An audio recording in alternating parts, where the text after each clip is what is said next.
Usually, when you watch my videos, you probably do so with your eyes open. For today, close your eyes and imagine it's 2030. The current Big Ten television deal is set to expire, and there's a new one on the horizon. What does our Big Ten look like, and what does the future hold for our beloved conference? Before I get into it, just a reminder to subscribe to the channel.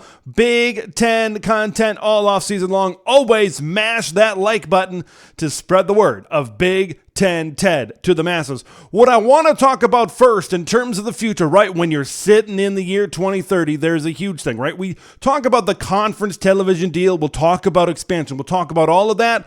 But I want to talk about on the field. Right? That's why we're here. We're here about those 12 regular season games and especially those playoff games. More playoff games because we're going to be seeing a 12-team college football playoff starting in the year 2024. I believe when this current deal with ESPN expires, the college football playoff deal, I think it's around 2026. I think we're going to increase to 16 teams. And man, December Madness is going to be in full swing.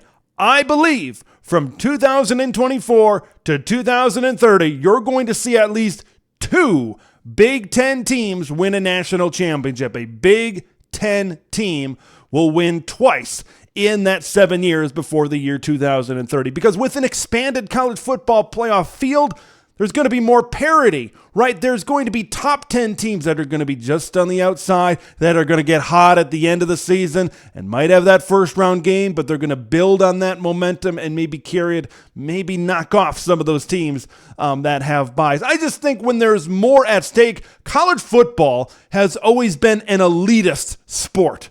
Right, it's always been 1 versus 2, 1 versus 3. It's always been that top 5. And of course, now with the 4-team college football playoff, it's always been that elitist kind of mindset in the world of college football. That's really going to change. There's going to be big time changes in terms of the postseason. You're going to have those 2-loss teams. Heck, maybe even some 3-loss teams on the outside. Those 10, those 11, those 12 type of teams, those ranked teams that are going to get hot at the end of the year and have a chance to possibly win a few games and play for a national championship. And it's going to open up recruiting a lot. Like instead of looking at Bama, Georgia, Clemson, Ohio State, Oklahoma, instead of looking at just those top guys, looking at a finite number of schools, it's going to open up a lot more to some of those other teams that are maybe like tier 2 in some of these conferences as well. It's going to open it up. The Big Ten is going to be a big beneficiary of it because outside of Ohio State and Michigan, you got teams like a Penn State, you got teams like a USC, you got teams like a Wisconsin that are going to be able to make runs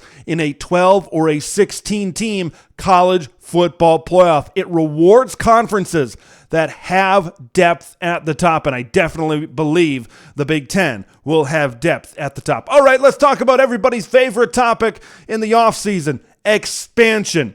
The Big Ten will not expand past 16 teams by the year 2030 because I just don't believe the numbers add up. I just don't believe the numbers are there. That's just my opinion.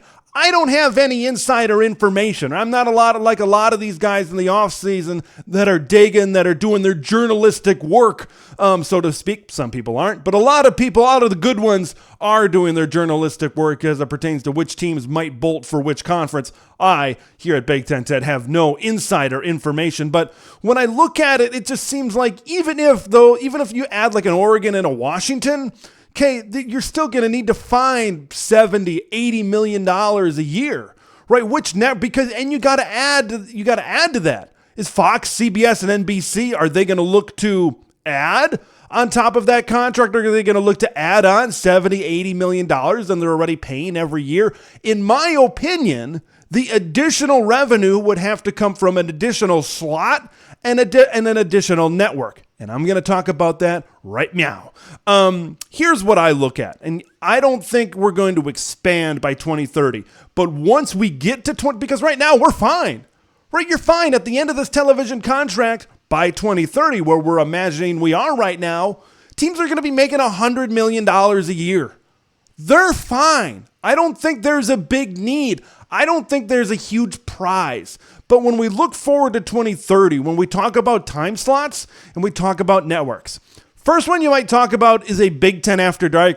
Big Ten After Dark, excuse me. What is that? 9:30 Eastern, 10:30 Eastern. Look, it's decent in theory. I think part of the reason why the Pac-12 is the way they are is because those Pac-12 After Dark games, right, where it's prime time out west, it's 9, 10, 11 o'clock some places here in Big Ten country, right? The ratings aren't that great, and maybe the exposure isn't that great, because that was a big reason for USC and UCLA bolting for our beloved Big Ten, right, is because the exposure's not there. A lot of people, most of the country, is in bed after watching 6, 7, 8 hours of college football already. And then you add in a fourth time slot. Man, that's a lot of football, and I think that's where the Pac-12 is where it is right now.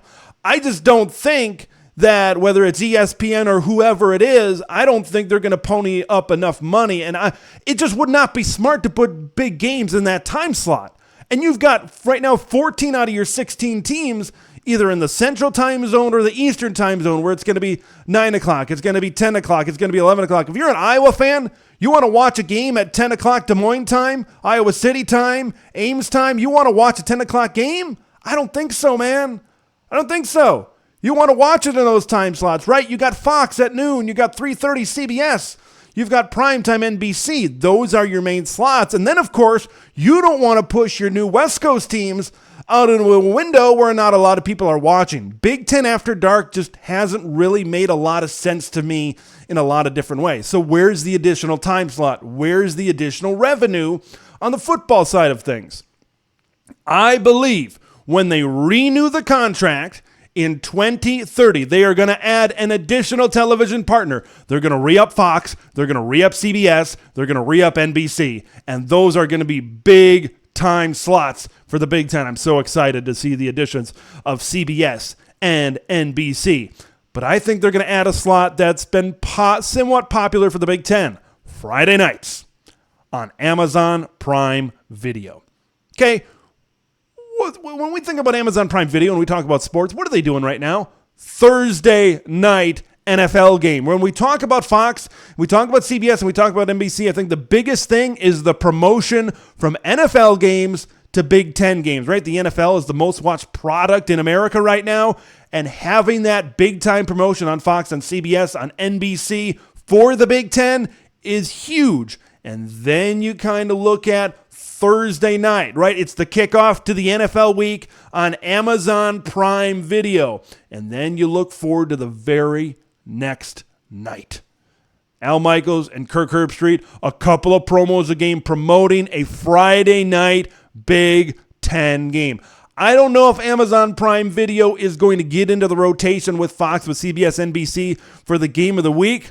But maybe if they pony up enough money, Friday nights could be a big-time get for the Big Ten, because we've seen Tuesday and Wednesday night action. We've seen Thursday night games. We've seen all these other types of games. We haven't seen a lot of Friday night games. And I know Friday nights are usually reserved for high school football. As a guy that's out at high school football stadiums every Friday night, I wouldn't be the most thrilled about it, because I might not be able to watch a ton of Big Ten games. But I think for the Big Ten and the Big Ten fan, I think this could be a big-time get, especially if it's paired with Amazon Prime Thursday Night Football the very next night on Friday night. There's a lot of possibilities for some big-time cross-promotion. Because although Kevin Warren is maybe out, and we're going to get a new commissioner in here hopefully pretty soon, in maybe April or early May, I believe the model that Kevin Warren kind of started should continue, right? Where you're on the big-time networks, where you're on those NFL networks, keep it going by having a Friday night game. I think that could be a big win for the Big Ten. And then when you factor in Fox, when you factor in CBS, when you factor in NBC, when you factor in Amazon Prime, that's where the money jumps up in 2030. And that's where you have Oregon, and that's where you have Washington join the Big Ten Conference. I believe that's when it's going to happen. Who knows, with all the rumblings going on in the Pac-12, the Big 12, who's going where? This information might be old, and who knows, Oregon and Washington might be in the Big Ten if you're watching this in April or in May or whatever. So it might be old, and my predictions might be wrong. Heck, most of my predictions might be wrong by the time we get a couple of years here down the road. But when I look at 2030, it seems like a good time for Oregon and Washington to jump. because whether it's a patch together Big 12 or whatever it is, now with USC and UCLA gone from that conference, it's a great time for Oregon and Washington to establish themselves as the king of the conference, because no network is going to invest a lot of years in the Pac-12 if and when they sign a television contract. It's going to be a short deal, and by that time, that's when the Big Ten contract is going to be up. In 2030, Oregon and Washington are going to be the kings of the league, right? Utah and Colorado will probably be pretty decent as well, but I think those teams are going to establish themselves as the kings of the conference. Build yourself up for about 5 or 6 years, and then make the jump to the Big Ten for a lot, and I mean a lot more money at that point in time. And at that point, when they build themselves up, maybe they win a couple of playoff games, maybe they establish 10-win seasons, 11-win seasons, they're a bigger deal than maybe they are right now jumping. So I believe we're going to see Oregon and Washington jump in 2030. And when we sign a television contract, I think it's going to be, we signed a 7-year deal in this last one. I think it's going to be 5 or 6 years in this next one, because they got an eye on 2036. They got an eye on the ACC. They got an eye on Notre Dame. They got an eye on North Carolina. That's when you're talking to the television networks, it says, we're going to sign this deal because the next deal that we want to sign is when the ACC contract comes up, so we can get your beloved Notre Dame. When we can get a school like a North Carolina, maybe we can go into Florida. Maybe we can grab some of these other really good AAU schools from the ACC. That seems to be the timeline for the Big Ten Conference, unless the ACC makes some big-time moves, which I don't foresee that happening, at least in the near future. That's what you want to sell the TV networks. You want to sell them the future. We're going to sign a 5 or a 6 year deal. When 2036 comes up, we're going to hopefully grab Notre Dame.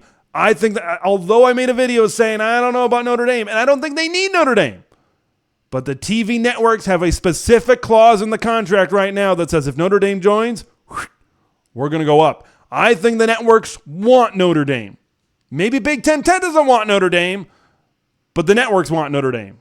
Okay, I'm just looking into what I think will happen. Maybe not what I want to happen, but what I think will happen. And then you maybe grab an ACC school or two at that point in time. You battle it out with the SEC to try to pick up some of those schools. I think the Pac-12 and the ACC are working on borrowed time, especially considering the Big Ten is going after the ACC commissioner, former Northwestern athletic director Jim Phillips right now.